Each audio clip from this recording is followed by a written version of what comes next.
I do have a story for all of us, and it was written by Lynn Gardner, and it's called Sustaining the Tree of Life.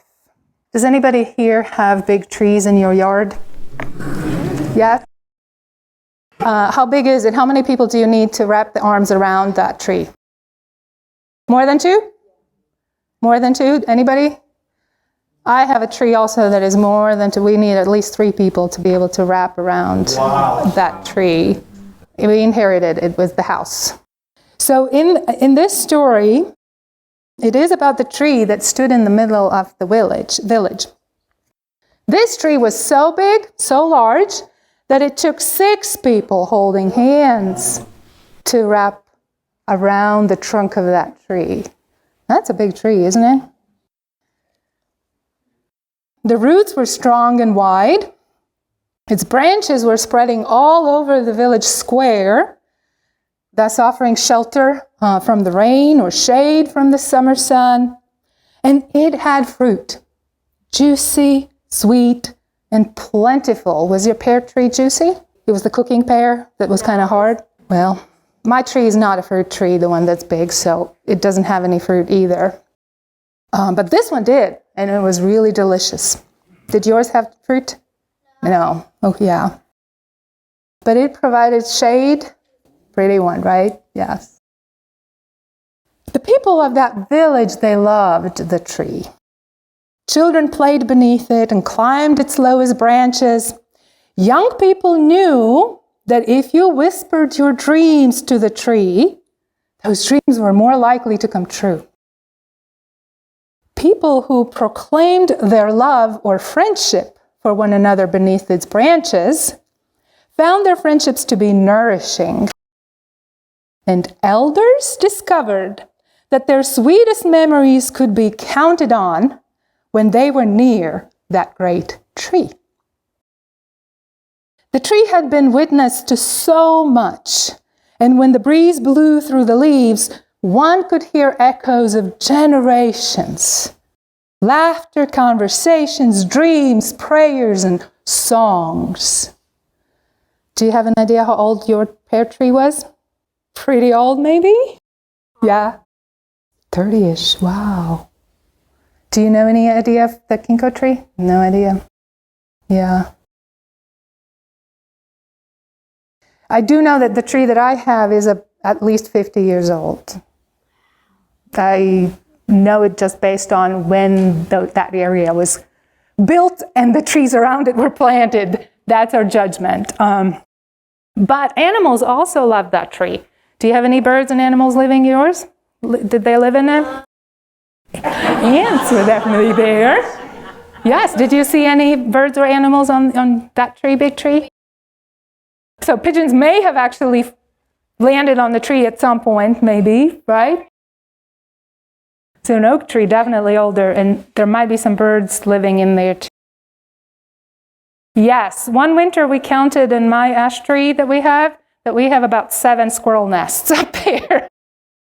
So this tree, there were rabbits that lived underneath the roots.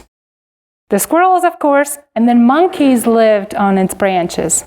And then bats and birds flew in to eat the abundant fruit. I mean, it's a fruit tree, right? The tree seemed to buzz with life. One day, a traveling merchant arrived in the village.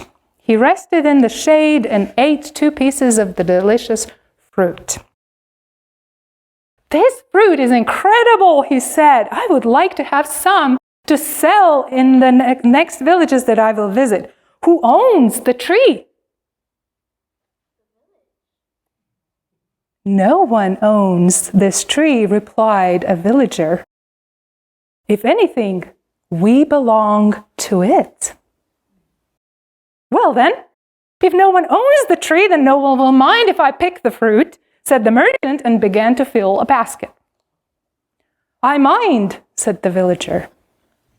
"And today I am the keeper of the tree." "What do you mean, the keeper of the tree?" asked the traveler.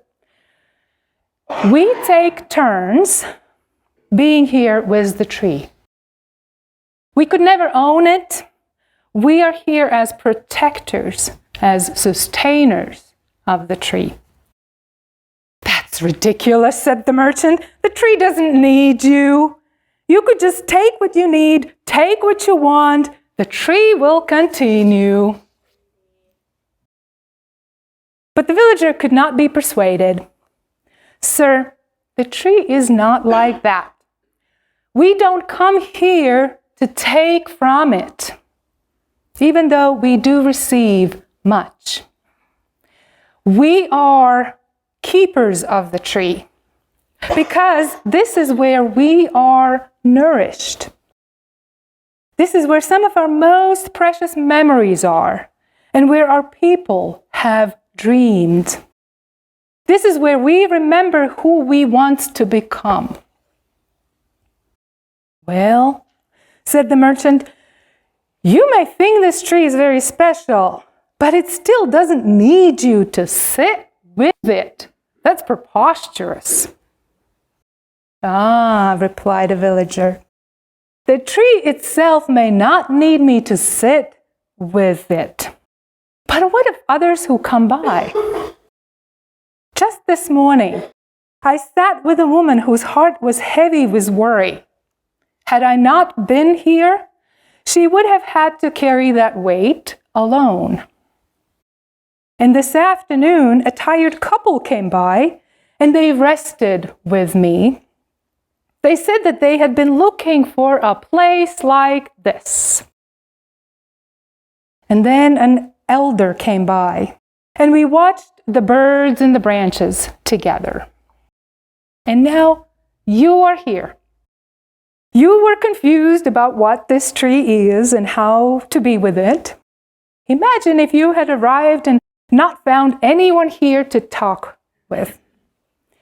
You might have continued thinking that everything you do is all about you. Luckily for you, my friend, I'm here to let you know that when you care for the tree of life, it becomes about so much more than just you. And the merchant sat for a while in the shade thinking about these ideas that felt new and a little challenging. As the sun went down, he picked up his bag and headed out of town, whistling a song that he hadn't thought of in years. On his way, he shared a smile with each person he met, his heart feeling strangely light and joyful. And the people of the village?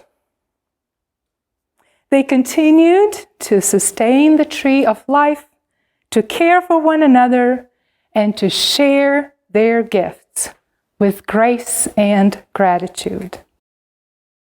May it be so for each of us.